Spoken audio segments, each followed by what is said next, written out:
Well, we're on a roll when it comes to insights here. I came across a video of a guy who read this quote out of Lord of the Rings. It's Gimli speaking after visiting Galadriel. Tell me, Legolas, why did I come on this quest? Little did I know where the chief peril lay. Truly, Elrond spoke, saying that we could not foresee what we might meet upon our road. Torment in the dark was the danger that I feared, and it did not hold me back. But I would not have come had I known the danger of light and joy. Now I've taken my worst wound in this parting, even if I were to go this night straight to the Dark Lord. Alas for Gimli, son of Gloin. Of course, other people had interpretations as to what that meant. But my response, what came to me was, I sense it can be how, after such a beautiful experience, all good memories, all other loves pale in comparison, leaving an aspect of them, those memories, as poisonous, undesirable, suddenly faulty and dissatisfying, leaving resentment and anger at perceived deception by what were once sustaining, inspiring, fortifying people, places, and memories. So we hear a lot about, how nice guys always get treated like crap, and men observing that women go for men who abuse them. And a lot of men go back to toxic relationships after meeting a good woman. And so the idea is, because they don't feel like they could live up to what that good partner needs, they settle for it. They go back to the one that they feel is their equal, who won't ever live up to that, won't ever become that which they feel they could never be. And then from there, with the love and light movement and how toxic it can be, I imagine and have had the experience of being told, oh, it's so hard to fall in love with a good woman.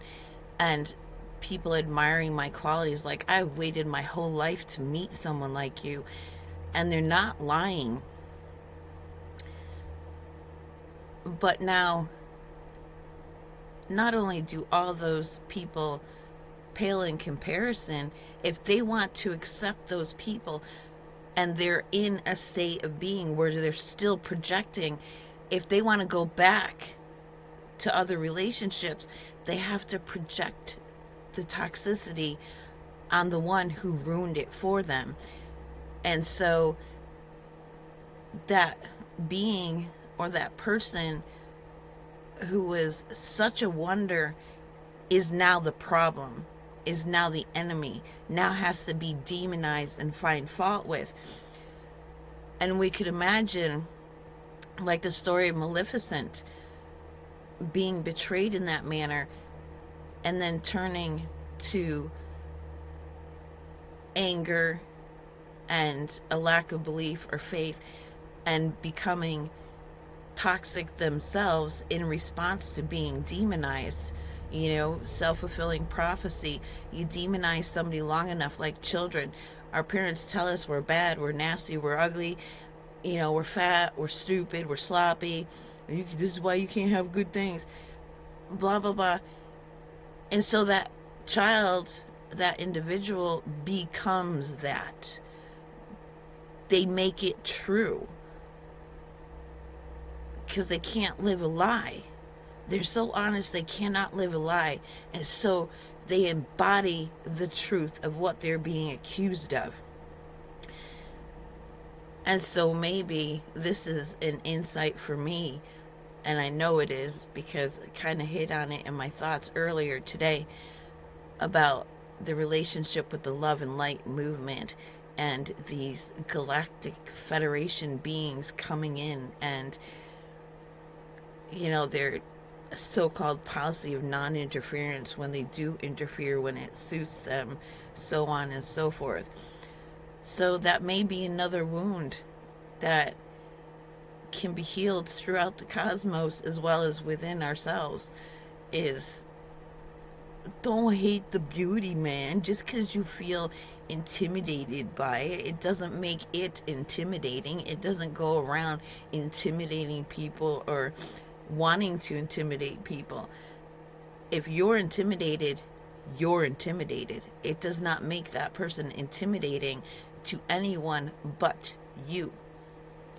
So the question, and it's funny because this little girl, I was sitting next to a leader in the community, just chilling on the couch, listening to music on the stage, and this little girl comes up, and she's not scared. She's just no filter. She walks up and she looks and she says, "You know, the two of you sitting together like that, that's pretty intimidating." It was just like, me, I'm afraid of my own shadow. But it helps me understand, like, way back in the day, I was a Jehovah's Witness for 2 years, and I went to the elders in the congregation, and I'm like, why is it all these other women are getting married off and no man shows any interest in me? And they flat out said, "You're intimidating. You're smart. You're beautiful." I had my young good looks then. And you're kind, and you are the model of behavior. Men find that intimidating.